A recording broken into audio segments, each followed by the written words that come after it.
Auckland में आप सबके बीच आकर मुझे बहुत प्रसन्नता हो रही है।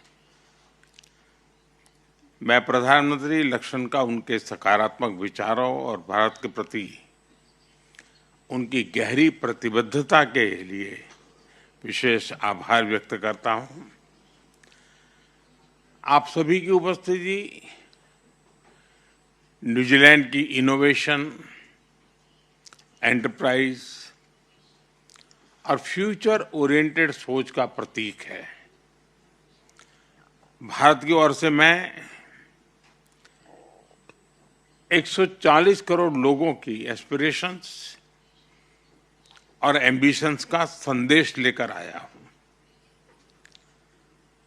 फ्रेंड्स, यह बैठक ऐसे समय में हो रही है जब भारत और न्यूजीलैंड के संबंध एक टर्निंग पॉइंट पर है। आज हम अपने संबंधों को स्ट्रेटेजिक पार्टनरशिप के सूत्र में बांध रहे हैं। यह केवल एक डिप्लोमेटिक माइलस्टोन नहीं है, यह हमारे साझा भविष्य का एक नया संकल्प है। इस वर्ष दोनों देशों के बीच 9 महीनों के रिकॉर्ड समय में फ्री ट्रेड एग्रीमेंट किया है। यह आप सभी के लिए market access, investment, services, technology और टैलेंट मोबिलिटी के नए अवसर लेकर आएगा। मुझे विश्वास है कि नए जोश और उत्साह के साथ काम करते हुए हम 2030 तक द्विपक्षीय व्यापार को दोगुना बढ़ाएंगे। न्यूजीलैंड द्वारा अगले 15 वर्षों में भारत में $20 बिलियन का इन्वेस्टमेंट कमिटमेंट किया गया है। यह केवल निवेश का नहीं है, बल्कि भारत की विकास यात्रा में सहभागी बनने का भी कमिटमेंट है। फ्रेंड्स, आज भारत दुनिया की फास्टेस्ट ग्रोइंग मेजर इकोनॉमी है। हमारी बढ़ती middle class, large scale digital adoption और इंफ्रास्ट्रक्चर पुश भारत को एक यूनिक ग्रोथ स्टोरी बनाते हैं। भारत में हमने रिफॉर्म, परफॉर्म और ट्रांसफॉर्म को गवर्नेंस का आधार बनाया है। आज भारत में पॉलिसी स्टेबिलिटी है, पॉलिटिकल स्टेबिलिटी है और ग्रोथ की कंटिन्यूटी है। इसलिए आज विश्व को हमारा संदेश है, India is not only a market,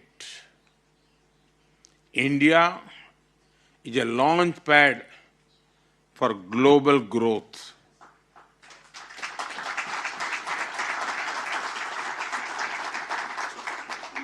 Bharat में बन रहे इन अवसरों का लाभ उठाने के लिए मैं कुछ उदाहरण आपके सामने रखना चाहूंगा। भारत में मैन्युफैक्चरिंग को बढ़ावा देने के लिए हमने प्रोडक्शन लिंक इंसेंटिव स्कीम शुरू की है, PLI। इसके अंतर्गत फूड प्रोसेसिंग से लेकर टेक्सटाइल जैसे 14 सेक्टर्स में लगभग $20 बिलियन का सपोर्ट दिया जा रहा है। मैं आप सभी को इस मैन्युफैक्चरिंग मोमेंटम का हिस्सा बनने के लिए आमंत्रित करता हूं। हम मिलकर कार्गो कॉरिडोर्स, फ्लाइट कनेक्टिविटी और ज्वाइंट टूरिज्म पैकेजेस बना सकते हैं। कीवी, एप्पल्स, हनी और सी फूड के लिए पेरिशेबल कार्गो सॉल्यूशंस विकसित किए जा सकते हैं। न्यूजीलैंड के पास हॉर्टिकल्चर, डेयरी साइंस और फॉरेस्ट्री में विशाल एक्सपर्टीज है। भारत के पास कंज्यूमर मार्केट, फूड पार्क्स और एग्रीटेक टैलेंट की ताकत है। हम मिलकर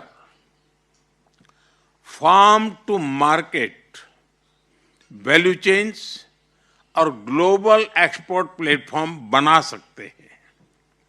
फिनटेक में आज भारत ग्लोबल लीडर है। आज दुनिया की 50% real time digital payments Bharat में होती है। हम डिजिटल पेमेंट्स के साथ साथ ग्रीन बॉन्ड्स में भी आगे बढ़ सकते हैं। हमने स्पेस सेक्टर को प्राइवेट पार्टिसिपेशन के लिए खोल दिया है। आज भारत में 400 से अधिक स्पेस स्टार्टअप्स है और अब तो एक यूनिकॉर्न भी बन गई है। दोनों देशों की कंपनियां भारत के स्पेस इकोसिस्टम के साथ मिलकर स्मॉल सैटेलाइट्स, रिमोट सेंसिंग और ओशन मॉनिटरिंग में काम कर सकते हैं। भारत में स्मार्ट सिटीज मिशन के अंतर्गत 100 सिटीज में 8,000 से अधिक प्रोजेक्ट पर काम हो रहा है। हम मिलकर urban mobility, water management, waste management जैसे क्षेत्रों में काम कर सकते हैं। फ्रेंड्स, मैं माओरी बिजनेस लीडर्स का विशेष अभिनंदन करता हूं। भारत की सभ्यता और माओरी ट्रेडिशन दोनों में प्रकृति, समुदाय और सस्टेनेबिलिटी के प्रति गहरा सम्मान है। मैं आप सभी को इस यात्रा में कंधे से कंधा मिलाकर चलने के लिए आमंत्रित करता हूं।